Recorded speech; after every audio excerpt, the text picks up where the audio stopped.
क्या आप जानते हैं कि जो भारत में भी जीटी रोड है उसका निर्माण किसने किया है?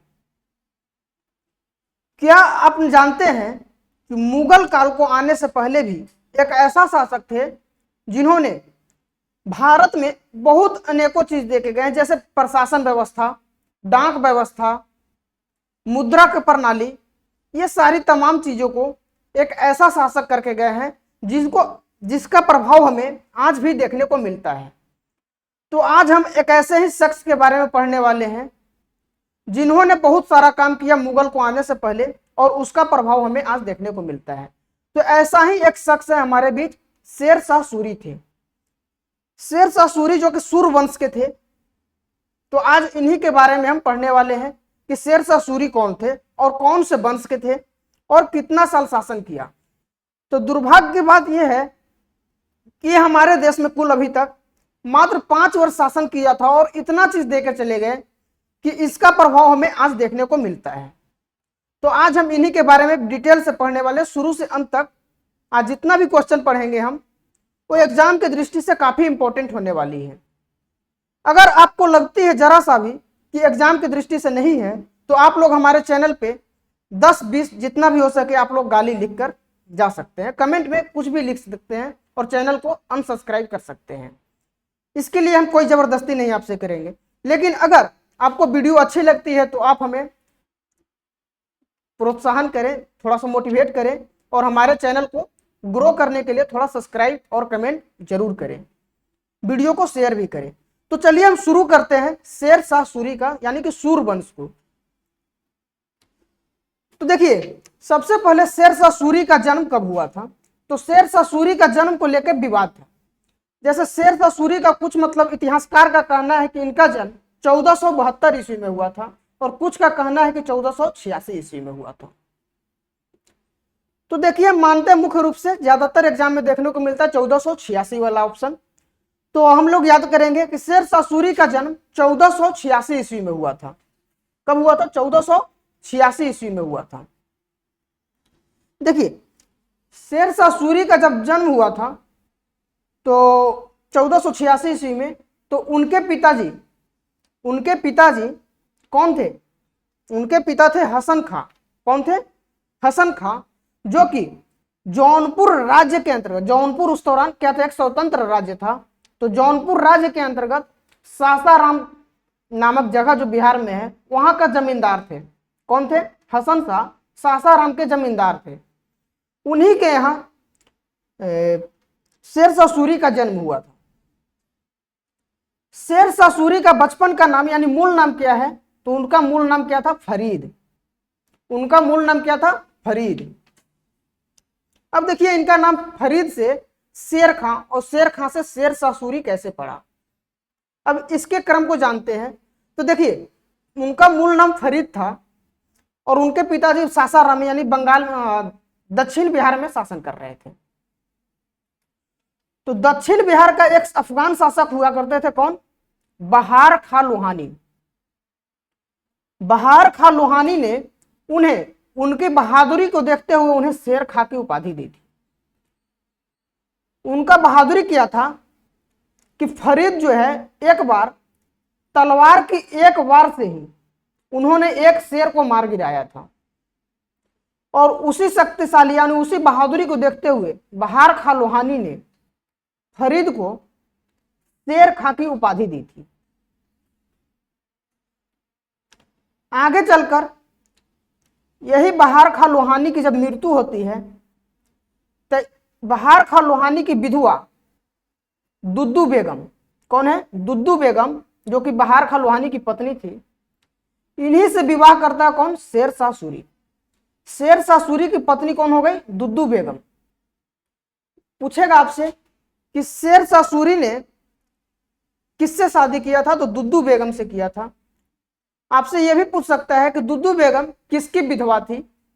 तो बहार खां लोहानी की विधवा थी। ठीक है, यहां तो कोई दिक्कत नहीं। अगर किसी तरह से आपको अच्छे अच्छे फैक्ट चाहिए, आपको हम लूसेंट बुक और हमारे पास अदर नोट्स हैं, उन सभी बुक्सों को और नोट्सों को मिलाने के बाद, कहानी को अच्छे से समझने के बाद उसको आप लोगों को परोस रहे हैं। तो आप लोग यहां से एकदम एक बार बार बार वीडियो अलग अलग खोजने की जरूरत नहीं है, आप लोग इस वीडियो से सारा जानकारी एक ही जगह से प्राप्त कर सकते हैं। तो आप लोगों को यहाँ पे बैठे बैठे हम सारा जानकारी आप लोगों को एक जगह दें। तो चलिए हम देख लिए कि शेर खां की उपाधि मिल गया अब उसको। अब शेर खां से शेरशाह सूरी कैसे बनेगा एक देखना है। तो 1539 ईस्वी में 1539 ईस्वी में शेरशाह सूरी ने हुमायूं के खिलाफ कौन सा युद्ध लड़ा था? 1539 में चौसा का युद्ध लड़ा था। कौन सा? चौसा का युद्ध लड़ा था। चौसा का युद्ध उन्होंने कर्मनासा नदी, कहां पे? कर्मनासा नदी के तट पे लड़ा था। और उस युद्ध में हुमायूं अपने घोड़े सहित नदी में बह गया था। इसकी चर्चा हमने हुमायूं वाले चैप्टर में किया था, तो आप लोग हुमायूं से वहां से पढ़ सकते हैं, वहां से हुमायूं से, और उसको जानकारी हम यहाँ पे भी कुछ कुछ दे देते हैं। देखिए हुमायूं के जब मतलब हुमायूं और उसका घोड़ा जब कर्मनासा नदी में बह गया था, तो एक मछुआरे थे, एक मछुआरा थे। कौन? एक मछुआरा थे जिन्होंने उन्होंने क्या किया था? बचाया था। मछुआरे का नाम था निजाम भिश्ती। आप लोग सुने होंगे कि निजाम भिश्ती को उन्होंने एक दिन का शासनकाल दिया था। तो निजाम भिश्ती नाम का जो शासन मछुआरा था वो क्या किए थे? हुमायूं को बचा लिया था। और वही बचाने के क्रम में हुमायूं ने कहा था निजाम भिश्ती को, अगर हम दिल्ली के गद्दी पर दोबारा से बैठते हैं तो आपको एक दिन का क्या करेंगे? गद्दी पर बैठाएंगे, है ना। तो चलिए देखते हैं। वहां पे चौसा के युद्ध में शेरशाह सूरी का हुआ विजय हुआ और हुमायूं पराजित हो गए। उसके अगले साल 1540 ईस्वी में शेरशाह सूरी ने बिलग्राम का युद्ध यानी कन्नौज का युद्ध किया, कन्नौज पे आक्रमण किया। वहां पर हुमायूं को बहुत ही बुरी तरह से पराजित किया और हुमायूं को दिल्ली छोड़ने पर मजबूर कर दिया। तो हुमायूं दिल्ली छोड़कर अपने भाई हिंदाल के पास सिंध वाले क्षेत्र में जाकर, सिंध परगना में जाकर गुजर बसर करने लगा घुमकड़ों की तरह। वह कुल 15 वर्ष तक घुमकड़ों की जिंदगी व्यतीत किया। वहीं पर अकबर का जन्म हुआ था। तो चलिए अब आते हैं फिर से एक बार शेरशाह सूरी के बीच में। तो 1540 ईस्वी में शेरशाह सूरी जो है अपना एक साम्राज्य स्थापित कर देते हैं सूरवंश के नाम से। सूरवंश का संस्थापक हो गए कौन? शेरशाह सूरी। सूरवंश जो है एक अफगान वंश है। कैसा है? अफगान शासक था शेरशाह सूरी। इससे पहले एक अफगान शासक हुए थे कौन? बहलोल लोदी, जिन्होंने लोदी वंश का स्थापना किया। तो प्रथम अफगान वंश कौन था? लोदी। और द्वितीय अफगान वंश कौन हो गया हमारा? सिकंदर, शेरशाह सूरी। अब देखते हैं सिकंदर शेरशाह सूरी का शासनकाल कितने वर्ष तक चला और उन्होंने क्या क्या काम किया। तो शेरशाह सूरी ने सबसे पहले 1544 ईस्वी में 1544 ईस्वी में उन्होंने जो जो अभियान किया उसके बारे में पहले देख लेते हैं, उसके बाद उनके अनेक काम को देखेंगे। तो अगर अभियान देख रहे हैं तो अभियान एक साथ क्लियर कर लेते हैं। 1544 ईस्वी में शेरशाह सूरी मेवाड़ पर अभियान किया था, मेवाड़ पर आक्रमण किया था। उस मेवाड़ का शासक कौन था? हमारे कौन कर रहे थे? मालदेव नाम के एक शासक थे जो मेवाड़ पर उस दौरान शासन कर रहे थे। उसी मालदेव के विरुद्ध में शेरशाह सूरी ने आक्रमण किया और आक्रमण वहां पे मतलब विजय प्राप्त करना इतना कठिन था कि शेरशाह सूरी ने एक कथन कहा था कि एक मुट्ठी बाजरे के लिए हम पूरा हिंदुस्तान खो देते। जैसे उनका कहना था कि हम पूरा हिंदुस्तान जीतने के चक्कर में हम मेवाड़ जीतने चले थे, उस मेवाड़ को जीतने के चक्कर में हम क्या करते? पूरा हिंदुस्तान को गवा बैठते। यही उनका कथन था। यानी कि मेवाड़ अभियान को वहां बीच से छोड़कर चले आए थे। उसके बाद उन्होंने 1545 ईस्वी में कालिंजर का अभियान किया था और उसी कालिंजर अभियान में शेरशाह सूरी की मृत्यु हो जाती है तोप यानी आग्नेय अस्त्र को फटने से। शेरशाह सूरी एक अपना मतलब युद्ध के दौरान आग्नेय अस्त्र चला रहे थे, यानी एक तोप चला रहे थे जिसमें उन्होंने गोला डाला और उसको विस्फोट किया, लेकिन विस्फोट क्या हुआ, वहीं पर फट गया और उससे शेरशाह सूरी की हत्या हो गई। उस आग्नेय अस्त्र का नाम पूछा जाता है कि शेरशाह सूरी का जो मृत्यु कालिंजर अभियान के दौरान हुआ था, उस आग्नेय अस्त्र का नाम क्या है, तो उस आग्नेय अस्त्र का नाम था उक्का। क्या था? उक्का। शेरशाह सूरी का मकबरा कहाँ है, तो शेरशाह सूरी का मकबरा कहाँ है? सासाराम में। सासाराम में शेरशाह सूरी का जो मकबरा है उन्होंने खुद डिजाइन किया था। यह डिजाइन जो है हिंद और यूनानी वास्तुकला का समन्वय है, यानी एक अपने आप में एक 8वां अजूबा है। आठ कोनों से, यानी कि देखने ऑक्टागोनल लगता है देखने में, ये देखने जाइएगा तो ये बहुत विचित्र है। चारों बगल झील है और बीच में एक टीले पर उनका मकबरा बनाया गया है। बहुत चुनिंदा वास्तुकला है ये, हिंद और यूनानी वास्तुकला का समन्वय से बनाया गया। इन्होंने ग्रैंड ट्रंक रोड का निर्माण करवाया था, जिन्हें हम आज नेशनल हाईवे 1 और नेशनल हाईवे 2 के नाम से जानते हैं। तो आपसे पूछेगा कि ग्रैंड ट्रंक रोड यानी जीटी रोड का निर्माण किसने करवाया था, तो शेरशाह सूरी ने करवाया। और पूछेगा कि इसका पुनः मरम्मत कौन किया था, तो इसकी पुनः मरम्मत किया था ऑकलैंड ने। ऑकलैंड अंग्रेज थे, अंग्रेज ने इनका मरम्मत किया। कौन? ऑकलैंड। यानी कि ग्रैंड ट्रंक रोड का निर्माण कौन किया था? शेरशाह सूरी। और उसका मरम्मत पुनः कौन करवाया था? तो ऑकलैंड ने करवाया था।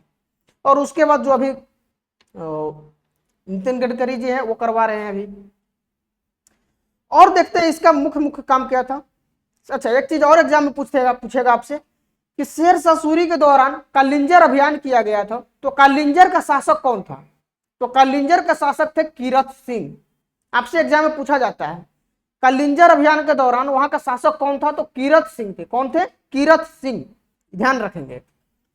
शेरशाह सूरी के द्वारा कुछ सिक्के चलाए गए थे, जैसे सोने की असरफियां, चांदी का रुपया और तांबे का दाम।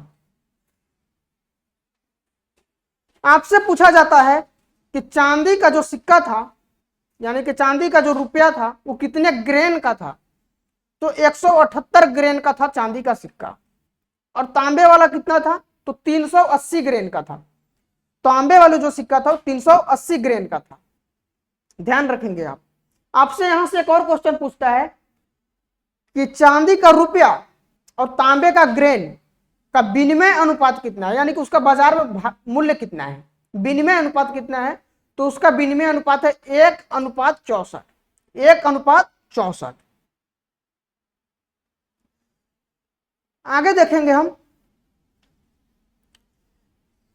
शेरशाह सूरी ने भूमि मापने के लिए एक पैमाना चलाया था जिसे हम सिकंदरी गज के नाम से जानते हैं, जो कि 32 अंकों की थी। कितने अंकों की? 32 अंकों की थी। देखिए, आप लोगों को कहानी अगर इसी तरह से अच्छे लगती है तो आप लोग हमारे चैनल को प्रोत्साहित करें। यानी प्रोत्साहित करने का मतलब क्या है? एक अच्छा सा कमेंट लिखें और चैनल को सब्सक्राइब करें और लोगों तक शेयर करें। बस इतना ही हम चाहते हैं, और आप लोगों को यह ऐसा कहानी बना बनाकर वीडियो को अच्छे से प्रस्तुत करें। तो चलिए शुरू करते हैं, आगे देखते हैं आगे क्या है। शेरशाह सूरी ने के समय में जो लगान था वो कितना था, तो शेरशाह सूरी के बीच में लगान जो मतलब उसके शासनकाल में था, तो जो कुल उपज होती थी उसका कुल उपज का 1/3 भाग, 1/3 भाग जो सरकार है वो लगान के रूप में वसूल कर लेती। यानी कि उसका लगान कितना, भू राजस्व कर कितना था, तो भू राजस्व कर 1/3 था, यानी 1/3 था, 1/3 था, है ना। आपसे यहां से पूछेगा और क्या पूछ सकता है, आपसे पूछेगा। देखिए, एक और इसका इंपॉर्टेंट काम था कि पटना का आधुनिक नाम पटना किसने रखा था, तो शेरशाह सूरी ने 1541 ईस्वी में 1541 ईस्वी में पाटलिपुत्र से नाम बदलकर पटना कर दिया था। पटना का नाम अनेकों बार चेंज होते रहे हैं। पाटलिपुत्र की स्थापना उदयन ने किया था, उसके बाद लोग चेंज करते गए, लेकिन शेरशाह सूरी ने उसका नाम आधुनिक पटना रखा था, जो कि अभी है वर्तमान में। और वही औरंगजेब का एक बेटा था अजीम, उन्होंने अजीमाबाद रख दिया था। तो इसी तरह से पटना का अनेकों नाम चेंज होते गए हैं। तो आपसे एग्जाम में पूछा जाएगा कि पटना का आधुनिक नाम किसने रखा था, तो शेरशाह सूरी ने रखा था। अब शेरशाह सूरी के द्वारा प्रमुख निर्माण जो है उसको देखते हैं कि निर्माण कौन कौन सा था। तो शेरशाह सूरी के द्वारा रोहतासगढ़ का किला बनाया गया, वो भी एक बहुत ही शानदार है, घूमने की बहुत अच्छा जगह है वहां पे।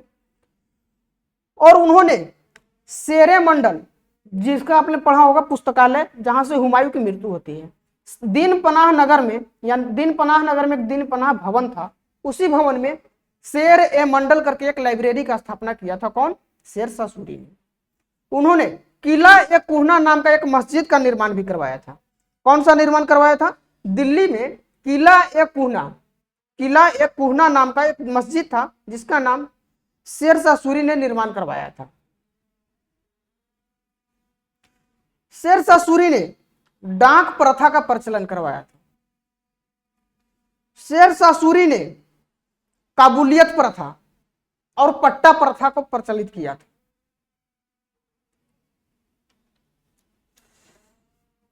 शेरशाह सूरी के द्वारा प्रशासनिक सुधार भी किया गया था, जो कि हम अभी शुरुआत वीडियो में आपको बताए थे कि शेरशाह सूरी के द्वारा ऐसा ऐसा काम किया गया था जिसको हम आज भी याद रखते हैं।